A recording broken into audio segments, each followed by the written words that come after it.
Mother चारों का breakup माशुमारा वशत कने चुका पुत्रान बोगा साने मस्तों के हवाला इशे बाद इंडिया सरा या रा सरा बुहताम जनक बोगा तो मेगुना अमरादारी कन गए साबिक एमएनए सीनियर बलूच सियासी रहनुमा मीर उमायू अजीज कुर्द साहब आयम गेशिंग पुत्रान कने अस्सलाम वालेकुम मीर साहब। वालेकुम अस्सलाम। मीर साहब बहुत शुक्रिया आप हमारे प्रोग्राम में शरीक रहे। मीर साहब चूंकि आपका ताल्लुक भी इसी इलाके से है, ये इलाका काफ़ी अरसे से दहशतगर्दी का शिकार है। हर दफ़ा जब एक बड़ा सानिया होता है तो हम देखते हैं कि सैकड़ों के करीब दर्जनों के करीब जो लोग शहीद हो जाते हैं। तो बुनियादी तौर पर जब ये वाक़या रूनुमा होते हैं तो चाहे मजहबी दहशतगर्दी हो, सेक्टेरियन वायलेंस हो या उनका ताल्लुक बलूच मिलिटेंसी या अलहदगी पसंद तंजीमों से हो, तो जिम्मेदार जो है राक हो या इंडिया को ठहराया जाता है। तो आप क्या समझते हैं कि हमारे अंदरूनी क्या मामलात या मसाइल हैं कि अगर इंडिया मुलविस है या कार्रवाइयाँ कर रहा है, रा इतने बड़े आसानी से आके कार्रवाइयाँ करके वापस चला जाता है, तो कमजोरी किसकी है? देखें, बात सुनिए ना जी जी। ये तो हमारा समझ से बालातर है कि जो भी वाकया बलूचिस्तान में आता है बस रा ने एक्सेप्ट कर दिया। 2 दिन के बाद मास्टरमाइंड मारा गया और मामला बंद हो गया, जिसमें सैकड़ों आदमी इस टाइम शहीद हो चुके हैं इन मामलात में। आप यकीन करें जो मस्तुंग में जो वाकयात हुए हैं, सारे इतने गरीब लोग हैं, वो सारे जवान मारे गए हैं। ठीक है ना। ये अगर वाकई पाकिस्तान गवर्नमेंट के साथ इंडिया के खिलाफ ये सबूत है कि वो हमें धड़ाधड़ इस तरह बलूचिस्तान के अवाम को मार रहे हैं, तो इस टाइम आपके पाकिस्तान का टीम वहां पर बैठकर बिरयानी खा रहा है। क्या हमारे बलूचिस्तान के लोग पाकिस्तानी नहीं है? हमारा खून इतना सस्ता है कि इंडिया में इस तरह बम ब्लास्ट से उड़ाता जा रहा है सैकड़ों आदमी, और हमारे पाकिस्तान का टीम वहां पर क्रिकेट खेल रहा है। इस टाइम इससे बढ़कर कोई मौका था कि पाकिस्तान इस टूर्नामेंट से बाइकआउट करता और इंटरनेशनल लेवल पर इस इशू को उठाता कि भाई हमें इस तरह इंडिया मार रहा है, या बलूचिस्तान पाकिस्तानी है ही नहीं। एक दूसरा, इसका हम सादे सीधे बलोच है, हम अपना चौकीदार को पकड़ते हैं। हमारा चौकीदार कहाँ है कि अरबों रुपए हमारे बलूचिस्तान गवर्नमेंट से यही एफसी लेता है। वो बॉर्डरों से किस तरह आकर इंडिया के लोग यहाँ पर इन्वॉल्वमेंट करके बम ब्लास्ट करते हैं। वो एक तो आदमी नहीं होगा, आखिर उसका कोई सलूतकार होगा। उसको लाने वाला कौन है, उसको पहुंचाने वाला कौन है? ये सारा ड्रामाबाज है। ये हमारे दिमाग काम नहीं कर रहा है। तो ये हम बलूचिस्तान के लोग का हर चीज लावारिस है। ये हमें वो चाहते हैं कि हम लोगों का ऐसी एक कॉलोनी है, ऐसी लूटपुल है, हमें लूट कर ले जा रहे हैं, हमारे वसाइल लूट कर ले जा रहे हैं, हमारे हर चीज ले जा रहे हैं, हमारा रस्म रिवाज को खत्म कर दिया। हमारे हर चीज में जो 20 साल पहले बलूचिस्तान कहाँ था, बलूचिस्तान का 20 साल पहले जब तक मुशर्रफ नहीं था, खुद सर्वे करे हमारा एजुकेशन कहाँ खड़ा था, हमारे स्पोर्ट्स कहाँ था, हमारे लाइन ऑर्डर कहाँ था। सबको बाई डिजाइन बलूचिस्तान को आलात जंग में तब्दील करने में पाकिस्तान के एस्टेब्लिशमेंट का एक अहम किरदार रहा है। ये मीर साहब, जैसा कि आपने भी फरमाया कि जो इस तरह के बड़े सानियात होते हैं, ये बयान जारी किया जाता है या मीडिया में ये कहा जाता है कि उसका मास्टरमाइंड पकड़ा गया। बिल्कुल इस दफ़ा ऐसा हुआ गुज़िश्ता दिनों जब सरफराज बुगटी साहब जो इस वक्त केयर टेकर इंटीरियर मिनिस्टर हैं, वो कोयटा आए थे। उन्होंने कहा जो हाफिज अब्दुल्ला पे हमला हुआ उसका मास्टरमाइंड मारा गया है। कहाँ मारा गया है, किस वक्त मारा गया है, वो कौन था, वो इस बात को बताने से जो है गुरेजा है। वो ये कहते हैं सब कुछ पता है, हैंडलर कहाँ है, कहाँ से जो है दहशतगर्दी के जो प्लान मनसूबबंदी होती है। तो इसके बावजूद जब सब पता है तो कार्रवाइयाँ करने से ये जो है कासिर क्यों हैं? यही तो हमारे समझ से बालातर है। क्यों है, क्या वजह? बस एक स्टेटमेंट देते हैं, रा इन्वॉल्व है, मास्टरमाइंड मारा गया, बस बात खत्म। तो दूसरी बात है जो अफगान मुहाजिरीन के निकालने की बातें हो रही हैं, इस वाक़े के बाद हमने देखा कि नेशनल एक्शन प्लान का इजलास हुआ और कहा गया कि अफगान मुहाजिरीन को वापस भेजा जाएगा पाकिस्तान में। खुसूसन बलूचिस्तान की बात करें तो अफगान मुहाजिरीन जो हैं बदमनी के पीछे उसका हाथ है, लेकिन इस वक्त जब वाक़या हो जाता है तो उसके बाद इस तरह के फैसले किए जाते हैं, लेकिन बाद में सब भूल जाते हैं। तो आपको लगता है कि अफगान मुहाजिरीन को निकालने में संजीदा है और भी आसानी से अफगान मुहाजिरीन को वापस भेज सकते हैं?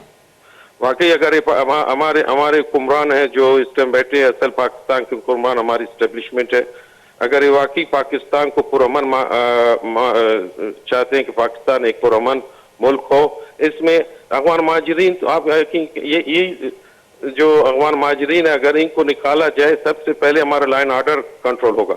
हमारे इलाके साफ होंगे, हर चीज पर हमारा तकरीबन कंट्रोल में आ जाएगा। अगर ये लोग वाकई समझते हैं कि हम पाकिस्तान को पुरअमन एक मुल्क बनाने में सबसे फर्स्ट स्टेप इसका लाजमी का अवाम माजरीन को यहाँ से निकाला जाए।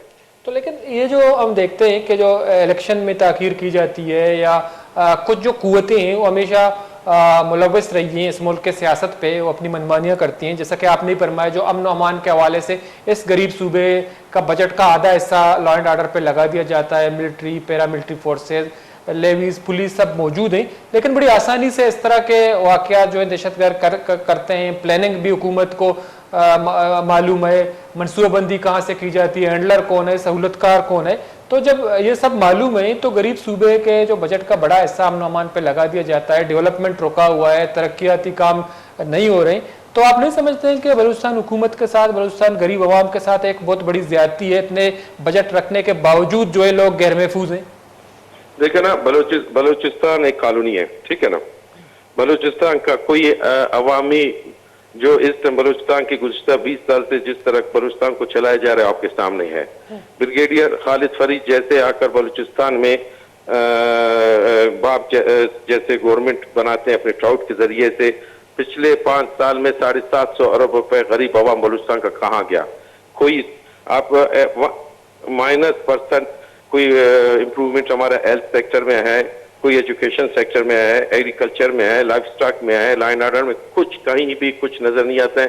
इसी गरीब आवाम का 750 अरब रुपए इसी स्टेब्लिशमेंट के जो कार्य दरिंदे जो यहाँ पर हैं और उनके ट्राउट्स ने बलूचिस्तान की लूट कर गए हैं, ठीक है ना।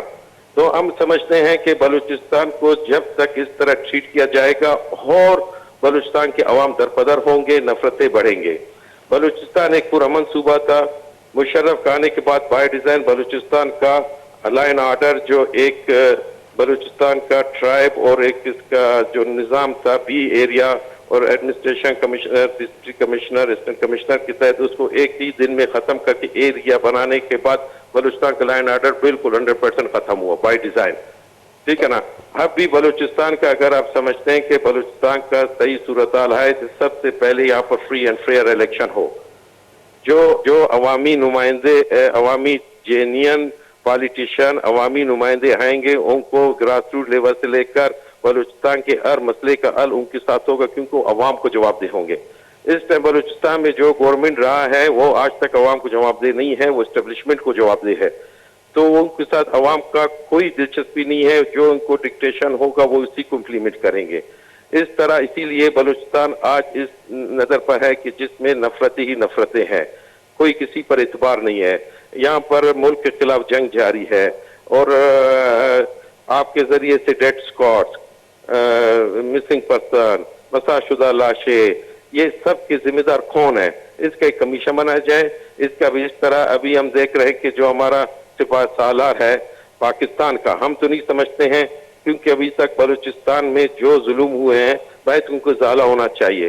पिछले आप छोड़े, अगर वाकई ये सिपाही सालार जो हमारा है पाकिस्तान के, हमारे बलूचिस्तान के सिपाही सालार है, वो सबसे पहले ब्रिगेडियर खालिद फरीद जैसों को लाकर कठेरे में खड़ा करेंगे, जिन्होंने हमारे गुज़िश्ता 5 साल को जिस तरीके से हमारे बलूचिस्तान के अवाम के हकूक के साथ और हमारे साथ जो जुल्म किया है उसका टीम को, उसको ट्राउट्स को सजा देंगे। फिर हम समझते हैं कि वाकई हमारे सिपाही सालार है। आकर यहाँ पर बलूचिस्तान में बैठकर हमारे मिसिंग पर्सन का मसला हल कर दे, फिर हम समझते हैं कि हमारे सिपाही सालार है। और जो जुल्म बलूचिस्तान में मिसाशुदा लाश के जरिए से गिरे हैं, उनके अवाइकिंग को, उनके वारसों को किस तरह मुतमईन करेंगे। तो इस तरह का किरदार अदा करेंगे तो इंशाअल्लाह बलूचिस्तान के मसले हल होंगे।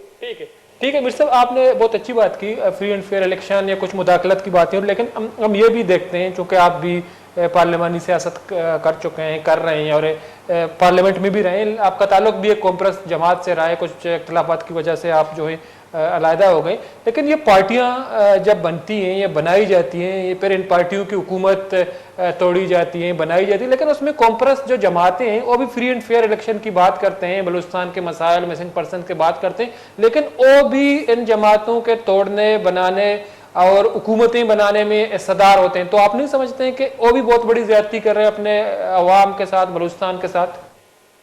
अभी आप देखिए ना, बिल्कुल कॉन्फ्रेंस जो इस दफा जो कॉन्फ्रेंस बलूचिस्तान की जमातों ने जो रोल अपनाया ये 5 साल में, वो आपके सामने है। बिल्कुल। उन्होंने मिसिंग पर्सन, मसा सुजाला, साइल वसाइल के सियासत को छोड़कर ठेकेदारी के सियासत उन्होंने किया, उन्होंने PSDP के सियासत किया, उन्होंने रेथोडिक बेच दिया।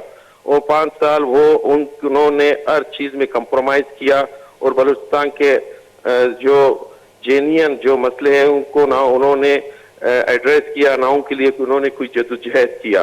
कितने मिसिंग पर्सनों को लाकर यहाँ पर जाली मुकाबलों में मारे गए, जो कि इन्हीं बलूचिस्तान की जो कौम परस्त जो पार्टी था, जिस अभी जो 5 साल इक्तिदार में रहा है, फेडरल गवर्नमेंट में, सूबाई गवर्नमेंट में, डायरेक्ट इनडायरेक्ट, ये अभी लोगों को जिस तरीके से वो अभी कहते हैं कि हमारा इनमें कोई मुदखलत नहीं है, अभी वो दौर चला गया, सबको पता है।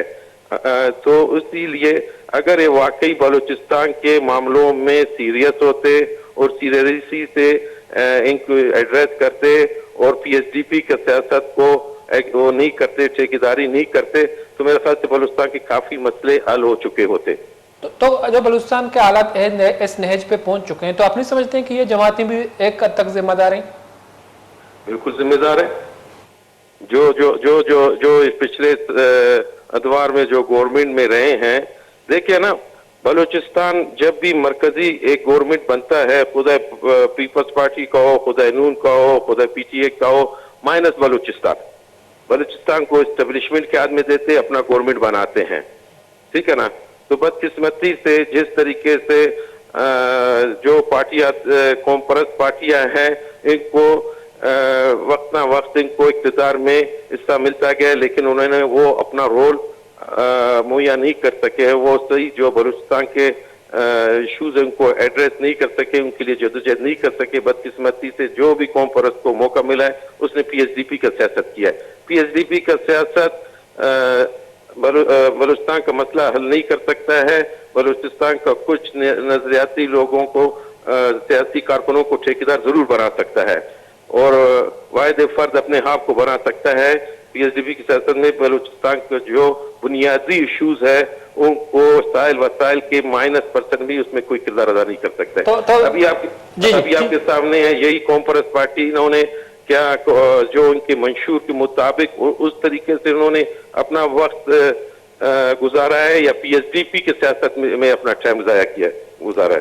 तो मिर्ज़ा साहब, हमारा आपसे आखिरी सवाल ये है, तो जब ये जमातें बलूच कौम परस्ती की सियासत करते हैं या बात करते हैं, मिसिंग पर्सन, साइलो वसाइल या बलूचिस्तान के लॉ एंड आर्डर या खराब सूरत हाल पे बड़े बड़े बयान देते हैं, पॉलिसी बयान जारी करते हैं, लेकिन ये जमातें कुद्दूस बिजंजो साहब को वजीर आला बनवाने में एक अहम किरदार अदा करते हैं, फिर लोग क्या तवक्का रखें कि ये बलूचिस्तान की तरक्की, बलूचिस्तान की स्टेबिलिटी, इस्तेकाम की जो है सियासत कर रहे हैं? क्या कुद्दूस बिजंजो साहब जैसे जो वजीर आला और बलूचिस्तान को तरक्की, खुशहाली या इस खराब सूरत हाल से निकालने में कोई किरदार अदा कर सकता है?